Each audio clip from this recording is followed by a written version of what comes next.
and I will be the interviewer. I am representing the Historical Society of the Westburys, an official partner in the Veterans History Project. Mr. Bostelmann, would you state for the recording what war and branch of service you served in? I served in World War II, and I was in the Navy aboard a seaplane tender in the South Pacific. Okay, I was just going to ask, what was your rank and where did you serve? What was your rank? Storekeeper, second class, and had charge of all the aviation equipment aboard ship. Were you drafted or did you enlist?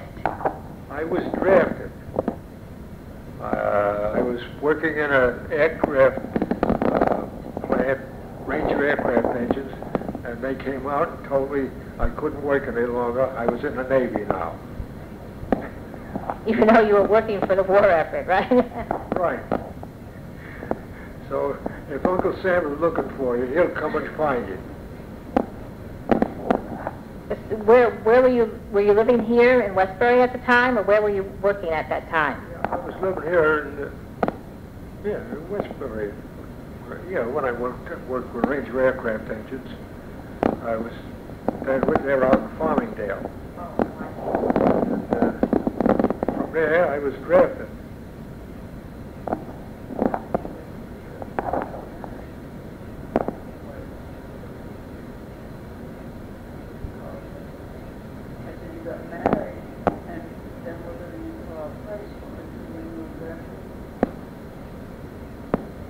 I was married in 42. And in 43, they came around and got me. It was a year after I was married. So you were married at the time that you were drafted. Where did you go for training? I was trained up in Sampson, New York, boot training. We went through all kinds of rigors up there. They taught you how to shoot with a gun, which I knew before I went there, and all the different things you had to know about storekeeping work in the Navy. I had storekeeping experience before that, and I learned how to shoot the gun and so forth, which I knew before I went up there, but they had to teach you all that all over again. And the one thing that I remember from the service, that the fellows in the service always said to me, gee, I wish I was like you. I says, why? They said, well, you can sleep on the soft side of a plank. I learned that from traveling with the Boy Scouts, and we used to camp out, sleep in tents out, Wading River and so forth.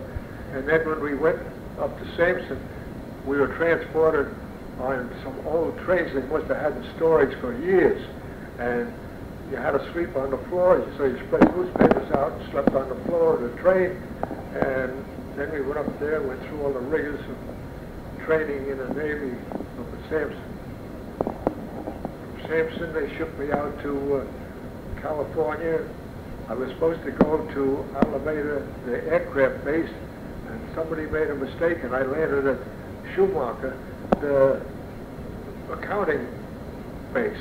So later on, they had to transfer me over to Alameda, and the darn fools that were driving the truck had a big load of laundry on the truck.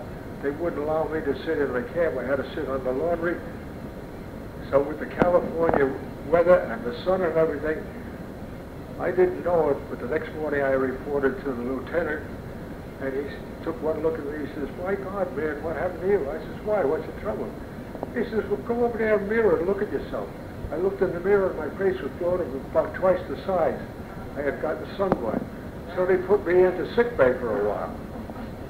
But it didn't cost me anything because it was their fault.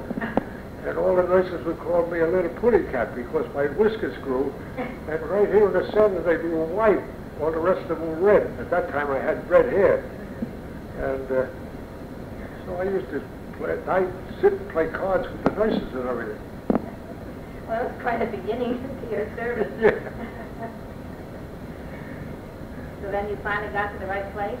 And then I was shipped into Alameda, the Air Force Base, we stayed there for quite a while in the storerooms there. And then all of a sudden they said, okay, time's up. Now you're going to go aboard ship. I says, well, I can't go out in the sun. I get sunburned. Don't worry, we'll keep you out in the shade.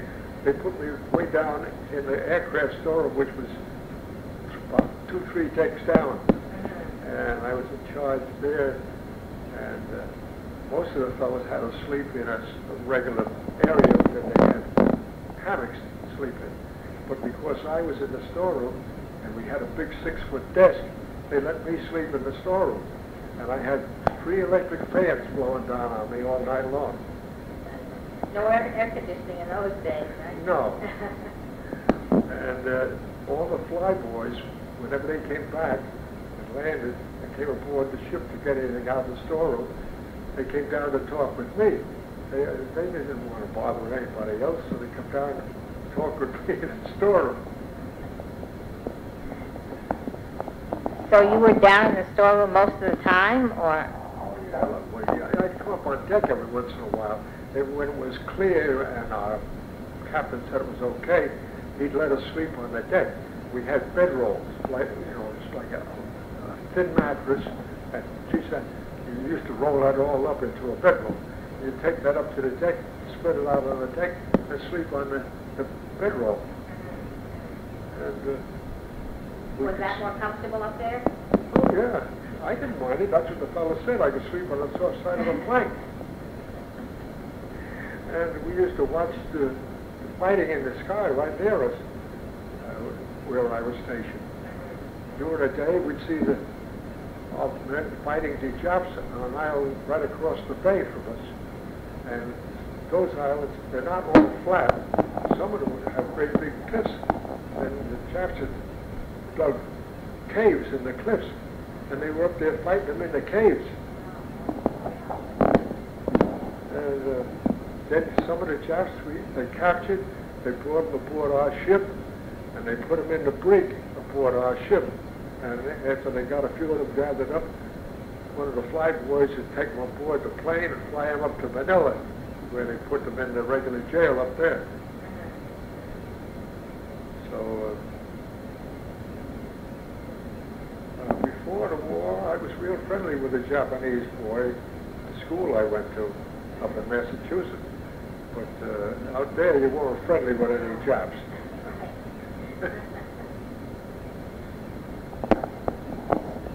So your ship was ready to the flyers to land? We were stationed in Lingayen Bay, which is right outside of the island of Palawan, which is way down the Pacific. When we went out, the first stop was Hawaii, where we saw all the ships that were sunk by the Japs and all the pockmarks in the buildings from their machine gun funds. And from Hawaii, we went on down past the Philippines, on down to the island of Palawan. And there we anchored, and that's where we stayed. And when you went on Liberty, they used to take you over to a little island about the size of a postage stamp. You used to play baseball on the island. If you hit a home run, you retrieved it from the ocean. They're pretty small. Were you concerned when you went on these islands that you might be attacked or something? Or? Well, they always made sure it was clear when we went out. They wouldn't let us go ashore unless it was clear. And then they took us ashore in one of the little boats. And we ran through a typhoon out there one time, and we lost one of our boats. We didn't find it. About 2 blocks away, they finally found it. And when it rained out there, you think it rains here?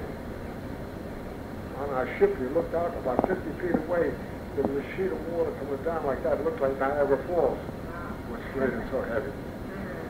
I never saw it rain so hard in my life. So did you stay in this one place, at this one island? Or did you we anchored right there around that one island. And then later on, to get the Japs off the island, I think it was controlled by the French, the island was at first. They burned off the whole island, and we shot up one of their water guns that the Japs had over there. So, where did I put it?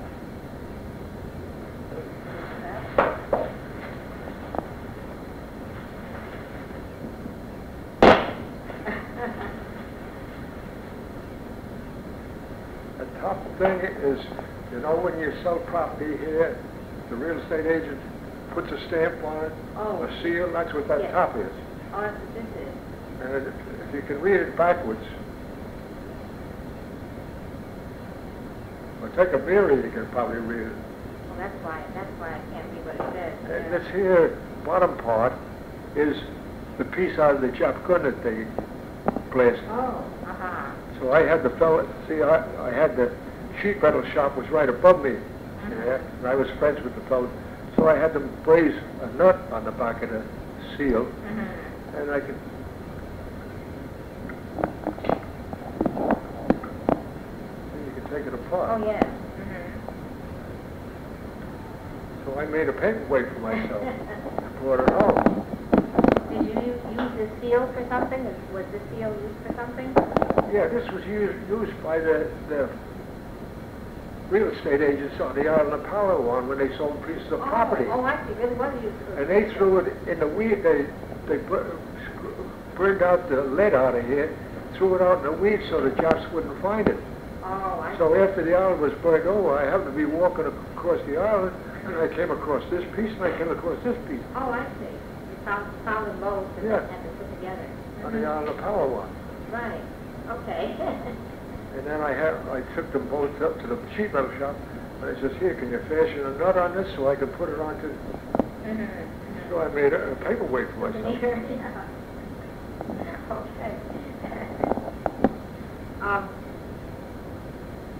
Okay, so you didn't actually have to do any fighting? No, I didn't have to do any fighting, but we were all given great big long daggers that we carried on our belts. So in case we were attacked, we had something to protect ourselves. Right. I don't have that today because I gave them to my grandnephews up in Syracuse. Because they were in the Scouts, and they needed something when they went out on these camping trips and that, so I gave them these knives I had. I see. Oh, and they were real happy with it. I imagine so, yes. Okay, so, where else did you go? On your map here, you've marked different routes. This was the Christmas menu from a ship. Oh, yes, okay. There's two of them there. If you want to look at one of them, Sure. just take them out from underneath the clip.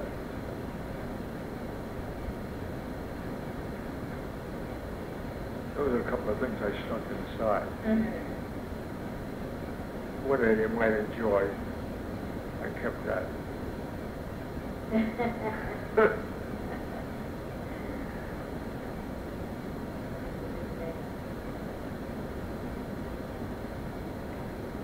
Now, this is real turkey? Huh? Real turkey, or was it canned? Oh, yeah. They had them frozen in the Oh. deep freeze. We had a big freezer aboard ship and everything. Yeah, it looks good.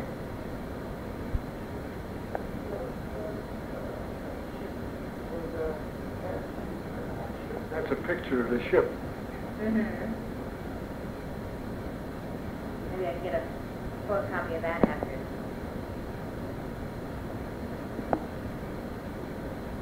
Yeah. That's the same thing. Yeah, Just wanted to clip them together. yeah.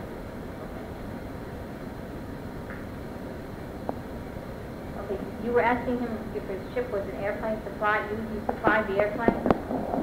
Oh, yeah, anything they needed for the airplane, we had aboard ship. We even had engines for the planes.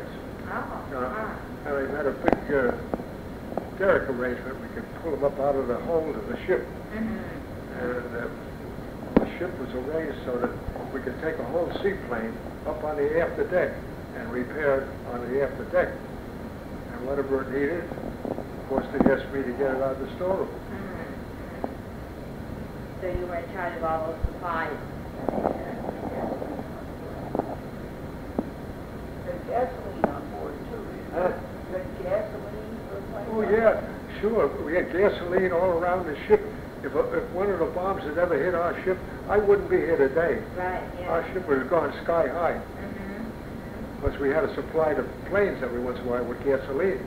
We had the gasoline in tanks all around the ship. So the planes would come and land on the ship? No, the planes didn't land on the they ship. Didn't land on the They ship. were seaplanes. They landed in the bay. Okay, all right, I see. Seaplanes and flying boats that we were tending in that area. Oh, okay, all right. Okay, they'd only be brought on the ship if you had to repair something on the plane. Yeah. So this was where you stayed during the whole time you were in service, and on this one island, or did you go someplace else? We're hiking around those islands all the time I was all out around there. That one area. And as I say, whenever we gave us liberty, they'd take us over to a little postage stamp of an island. You'd play baseball, and you'd have to retrieve it from the ocean. Well, actually, they kept you away from the actual fighting was. Actually, they kept you away from where the actual fighting was. Oh, yeah, sure. We could see that from a distance. They didn't let us into the fighting area. We were kept on, and they wouldn't let us on the island of Palawan until they burned it all over. And the other thing that we did get a chance to go on one of the islands and walk around. And the thing that almost made me cry was what from the bombing and everything, they had beautiful banana field orchards. Oh, they was all ruined, the banana plants. It's a shame. Yeah.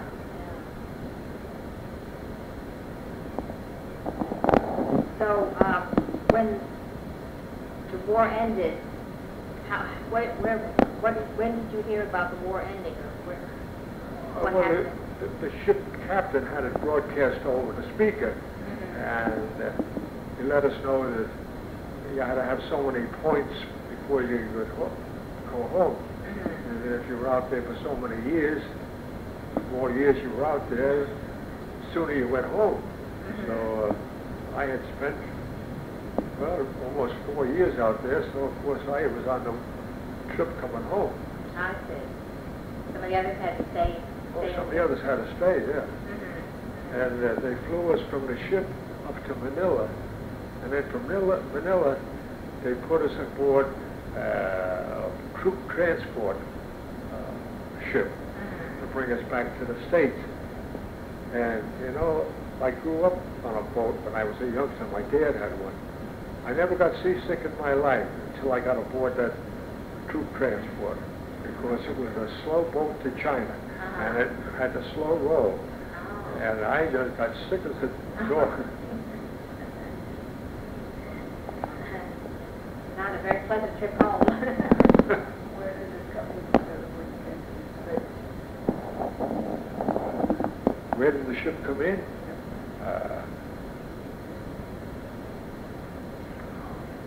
On the West Coast? Yeah, on the West Coast into California. I'm trying to think of the name where it came in.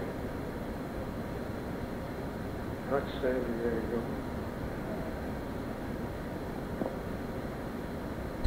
I think it was Long Beach, the same as the Long Beach here. It was Long Beach, California. We came in. And then from there, of course, I had to get aboard train and come across country. And if you ever saw any of those trains that we traveled on, they must have dug them out of the gold rush days. You had to sleep. You couldn't. There was no place to sleep in the plane. You either sat in the seat and fell asleep, or you spread newspaper on the floor and fell asleep. And the porter came around at night, and he lit the lamps with a torch. We had gas lamps. Oh, boy. And how long did it take you to get back home again? Well, it takes about 3 days coming across country, I guess, something like that. So how did you keep in contact with your wife and your family when you were? Oh yeah, I used to write to them, but you could never write. They take everything out of the letter except "I love you." That's about all my wife got. She says, I don't know, you write these letters, I'm glad to know that you love me, but I'd like to hear a few other things. But they wouldn't let you tell anything that was going on. Yeah. They censored all your letters that came home. And when you were overseas, I know you said you went for recreation on this one island. They let you go out and play ball there. Did you do anything else? Did any entertainers come there or anything? Oh no, the fellas, a lot of them went out with dates with the girls out there, but I was married and I was a strong believer in being true to my wife, so I didn't go out with the girls. So the girls were all calling me Uncle Bill out there.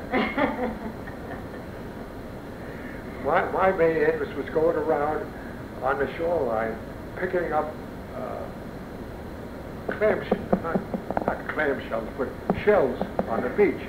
And you know that the shells out there, the shells you pick up here on the on our shore, are all dull. Get out there, they're shiny as all get out. You can make, that's what I made. I made a string of beads, and I found a special shell that was red and white striped that I put on the bottom of it for a pedal on the pedal. I made a chain of beads for my wife out of it. And of course I don't have that today because I gave that away to my grandniece up in Syracuse. But no, I had fun while I was out there. I was interested in what I was doing aboard ship. I liked that kind of work. And I liked talking with the lieutenants and everything that came down to talk with me.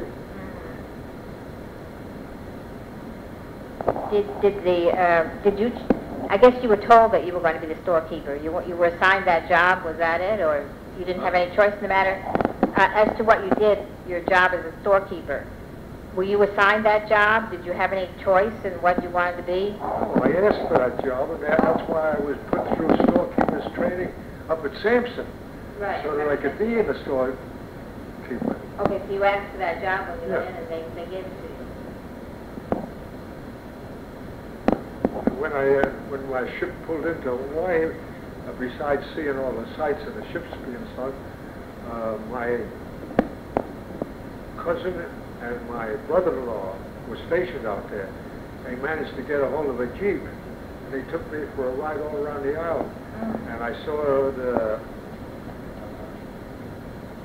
what's the name of the Hawaiian apple place?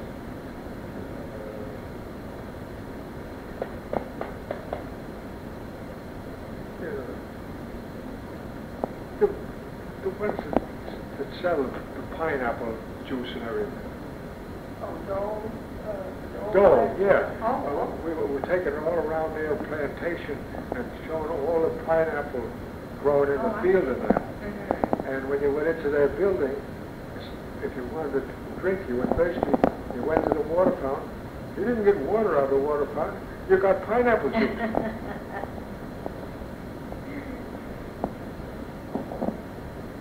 So that was, when you were returning home, that you stopped at Hawaii, or was this on the way?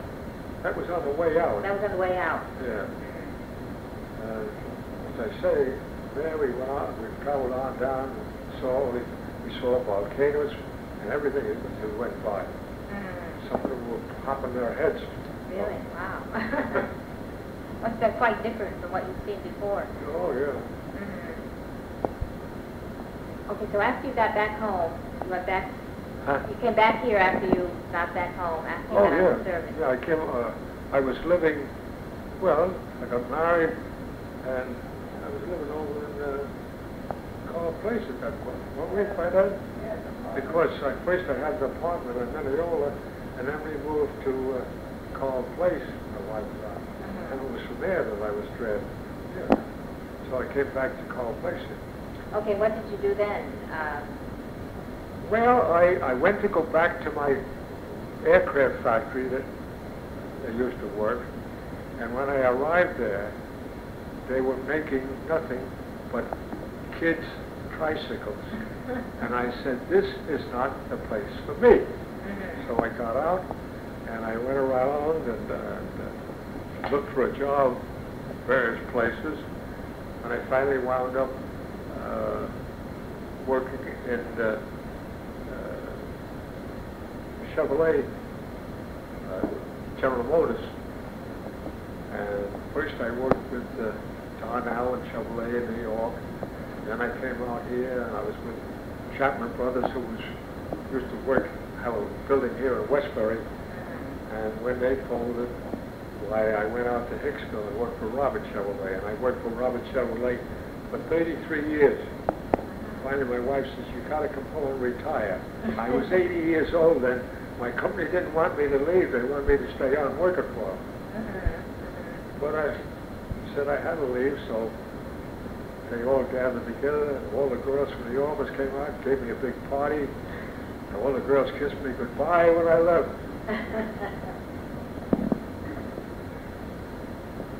So you really enjoyed working there? You enjoyed working there? Oh, yes. Did you enjoy retirement?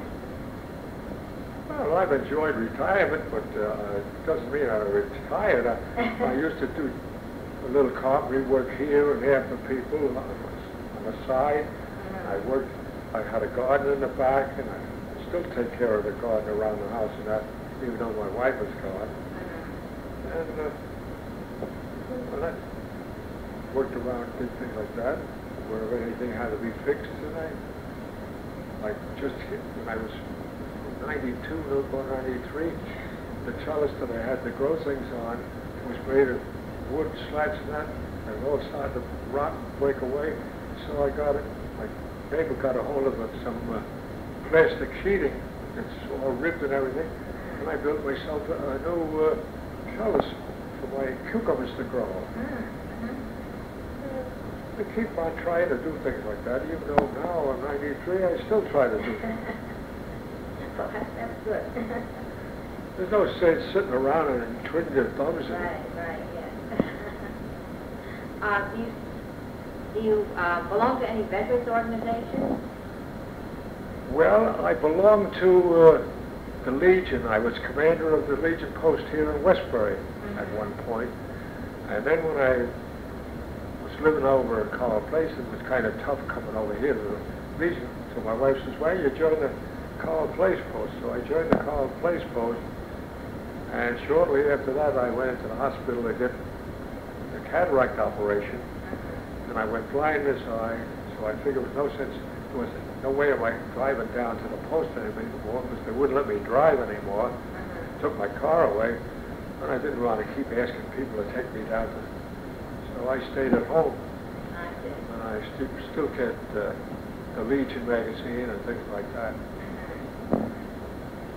And so I do things around for the neighbors, whatever I can help them with.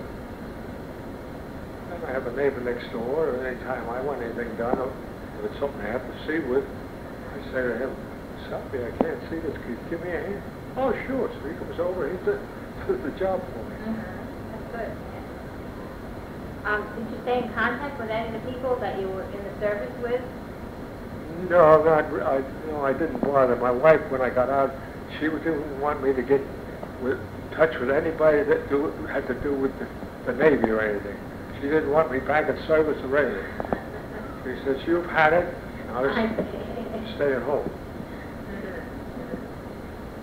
But after I came out, I used to go up to our father's place up in Mount Kisco, and they had a piece of ground that was an acre size, and they had the house out on one part, and the whole other section he had a vegetable and fruit garden, and I used to help him out in the garden up there. And finally he passed away, and his wife, so it was left to my wife, me, and my wife's sister. So we worked like the devil and put it into shape, trimmed the lawns and so forth. Then we finally sold the place.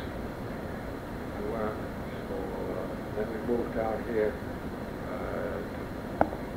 to Carl Place.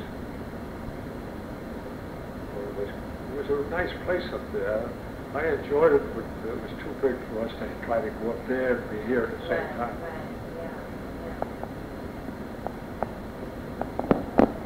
Okay, well, getting back, I just remember these pictures you showed the initiation when you went over the equator. Can you tell anything about that?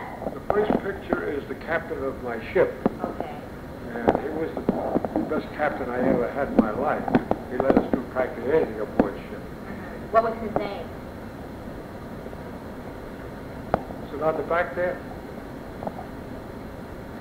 No, this is the captain of the USS Pocomoke. I forget his name. Yeah. Okay. I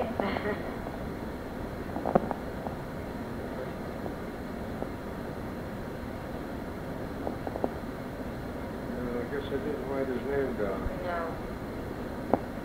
Probably didn't think it was necessary. And then these are all pictures of, this is my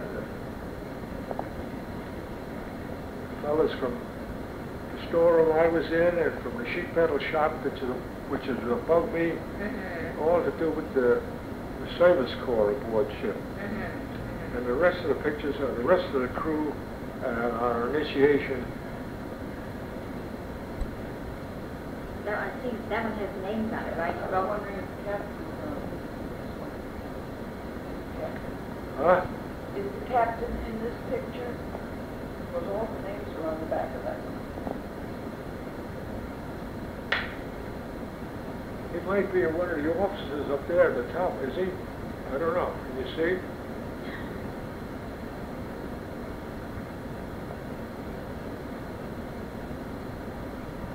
Maybe.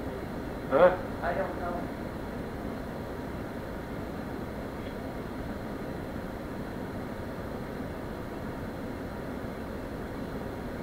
What are some of the names? Dodge. SKLC, what's an SKLC?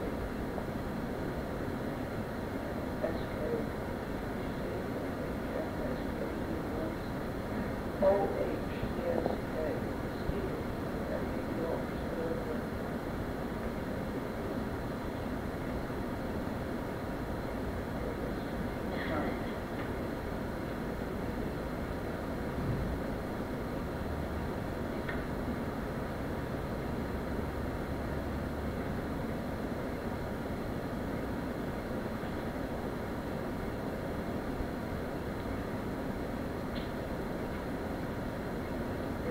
Dodge, Banford, Beagle, Hancock, Price.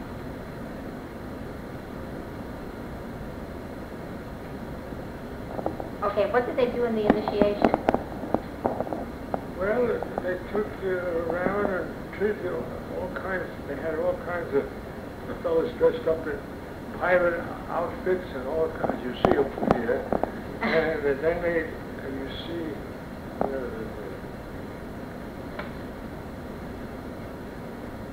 That's what they did here. They dumped you in the water to make you a wetback. And this was on the ship? The water was on the ship? Okay. Yeah, then we didn't have a swimming pool aboard ship.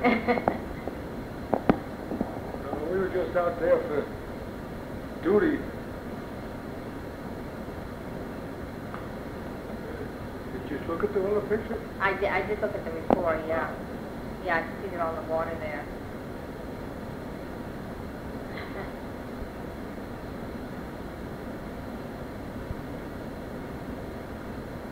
Yeah, they're all dressed up.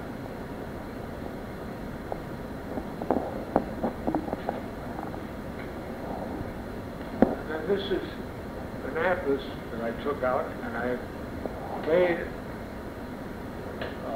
my trip all the way out and all the way back. I draw the line wherever we went. Different bays around this area.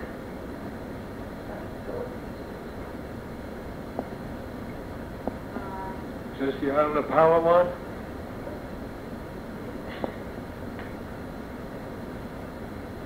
Well, there's something in Subic Bay. Yeah, I can't quite read that. There's a big island here. Does it say Palawan on it? Maybe that's what that is. I can't read it too well. But that might be. Wait a second. I'll get out my crutch. Yeah, so I can't read the fine print either. See, this is what I have to use as a crutch. Yeah, yeah.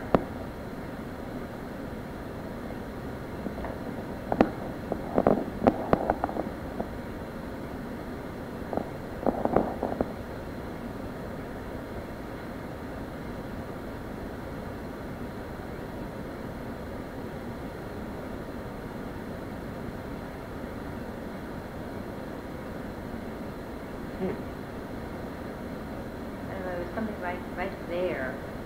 Someone covered up by the.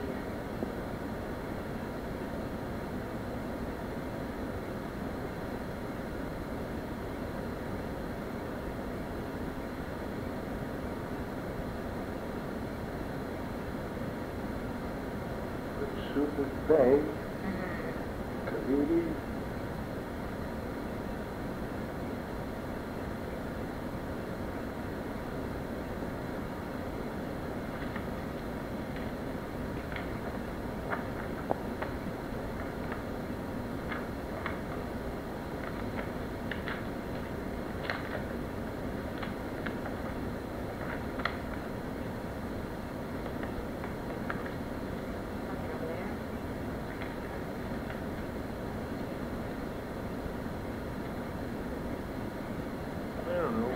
One of these maps showed the power line on it.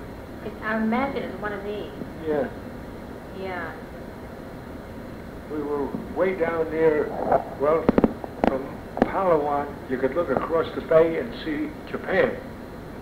That's how close we were. Oh, this seems to be down more by New Guinea and Borneo.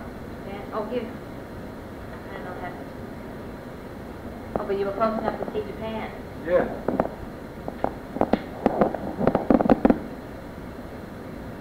And that's where you were? That's where we were, That's where you were at the end of the war, even? Yeah, we were anchored right, our ship was anchored right there until after the war. Mm-hmm, mm-hmm. It was, Here's an arrow here going down. Oh, this is going down to Hawaii, I guess. it's down in Here's Hawaii. Hawaii, yeah. From Hawaii, we went on down to Palawan. Oh, here's some more here. Right here.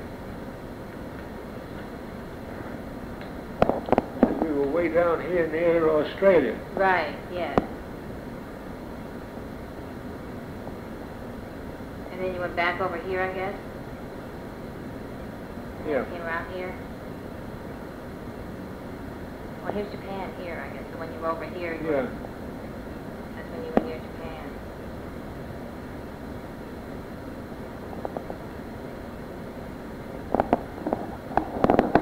Are there any other experiences you'd like to mention? Any things I forgot to mention? Anything else you'd like to mention? Not that I can think of.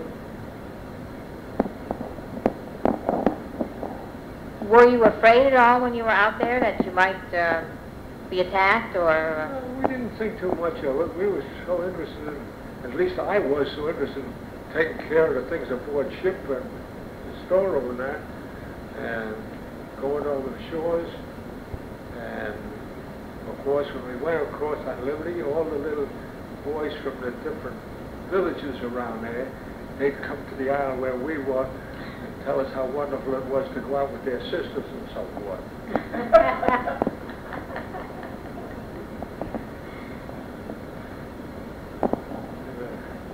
And it's just the sentiment advertisement. I see, I see. Did any of the men marry any of these women there? Yeah, some of them married a couple, but a lot of them went out with just dates and didn't bother. I don't know whether they were married or what. I didn't ask each fellow whether he was married or not. Right, But right. a lot of them went out with the girls. And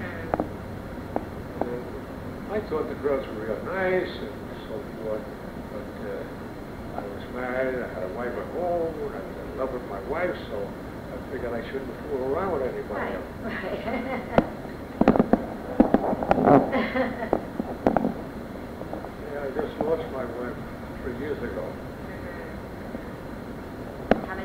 61 years. I'm just going to ask. That's a long time, yeah. Mm-hmm. Did you have any children? No, we had a couple of children she lost them. She had miscarried. Oh. And at that time, the doctors didn't know what to do, and they just told me that if we tried anymore, I might kill my wife, so we just didn't try anymore. Right, right. But you mentioned that you have nephews and nieces? Huh? You have nephews and nieces? Oh, yeah. My sister has had 3 children, 2 boys and a girl. Mm-hmm. And one boy, my nephew, he's now the village attorney of Westbury. Mm-hmm. He had 3 girls. One who's now married, she's going to have twins here in July. Oh. The other 2, one is working in New York and the other is working in Boston. Mm-hmm. Then he had another boy, Scott. He married a gal, he's a teacher up in Syracuse. He had 3 children, 2 boys and a girl. Mm-hmm. The girl is out of college, she's teaching. And the other boy, I think, is just about finished college, I think. No, it's third year. He's in his 3rd year. Yeah. And then the younger boy is just about out of high school. Then my niece, or daughter, she called her a rabbit. She had 5 children. And she runs a 14-acre farm down in Pennsylvania. Oh, my goodness. And her oldest daughter, she got married to a man. They had a child. They're professors in college up in Michigan. The next, which was a boy, he's married, has a child, and he lives down in Kentucky. Well, he's in Wisconsin going to college, but they're going back to Kentucky again, he and his wife, with the child. And then the next oldest boy, he's in the Peace Corps, and he came back here to study more in the Peace Corps. I don't know whether he's gone back to Africa yet or not. They don't know. They don't know where he is. Oh. But he wanted to go back to Africa to be in the Peace Corps, but he came back here to study more so he could get a better job in the Peace Corps. I see. But he seemed to like it down in Africa. That's 3 of them. Then the 4th girl, she's the teacher down in Tennessee now. And the 5th boy, he graduated from Cornell, and Microsoft liked his work so well, an experiment he was doing at Cornell, they hired him. So now he's out on the West Coast working for Microsoft. And they hired him at $70,000 a year. So, but my niece, or daughter, is still running a 14-acre farm down there, and most of the time she's running it by herself. How she does it, I don't know. She runs the tractor, she takes care of the farm, she has a flock of sheep, and she was up here a short time ago to see me, but that's about, I don't see her very often anymore. Pretty busy with the farm. But when they first got the farm, I went down and helped them clean the whole place off, get it in shape.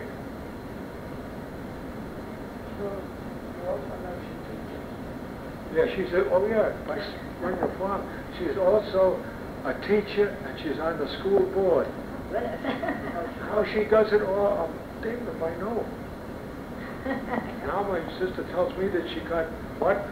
Recognized as Teacher of the Year. Teacher of the Year.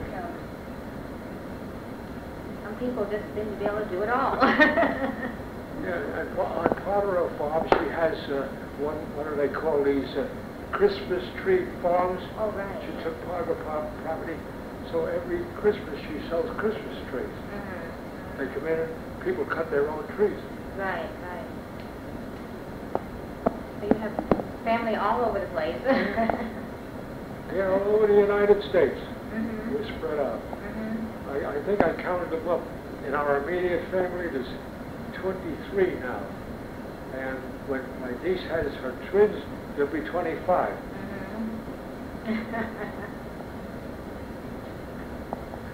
So far, I can remember the names of everybody. That's good. How long I'm going to do that, I don't know.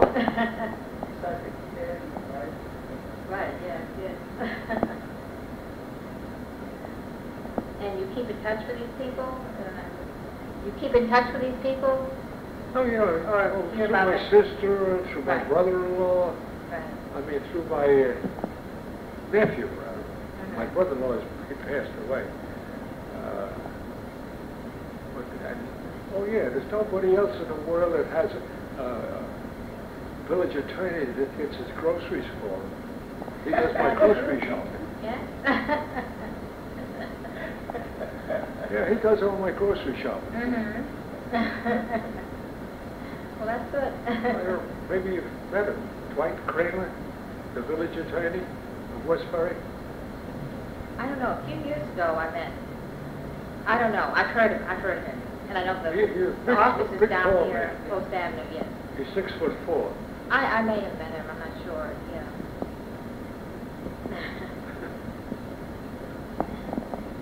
Well, if